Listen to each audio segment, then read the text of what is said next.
आज मुंबईमध्ये जन आक्रोश मोर्चा पार पडला. या मोर्चामध्ये जे जितेंद्र आव्हाड आहे, त्याचबरोबर जे अनेक नेते मंडळी आहेत, यांनी मुंबईमध्ये जन आक्रोश मोर्चामध्ये संतोष देशमुख यांना न्याय मिळावा यासाठी अनेकांनी भाषण केले आहे.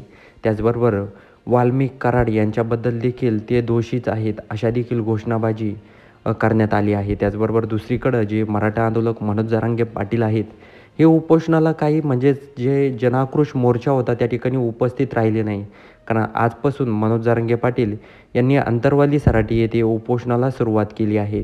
त्याचबरोबर दुसरीकडं जे धनंजय मुंडे आहेत, यांना देखील हे देखील दोषी आहेत. आका देखील या केसमध्ये जोडलेले आहेत असं अनेक नेत्यांनी, त्याचबरोबर जितेंद्र आव्हाड यांनी म्हटलं आहे. त्याचबरोबर संतोष देशमुख यांना न्याय मिळावा यासाठी धनंजय देशमुख, त्याचबरोबर त्यांची जी पुतणी आहे वैभवी, ही देखील त्या मोर्चामध्ये उपस्थित होती आणि असंख्य लोक एकच घोषणाबाजी करत होते की वाल्मिक कराड यांना फाशी झाली पाहिजे आणि त्यांना कुठेही सुटता कामा नाही. कारण काही दिवसापासून वाल्मिक कराड यांना एक आजार सांगून त्यांना एका बीडच्या सरकारी रुग्णालयामध्ये दाखल केलं आहे. त्याचबरोबर जितेंद्र आव्हाड यांनी देखील म्हटलं आहे की वाल्मिक कराड यांना कोणताही आजार नाही.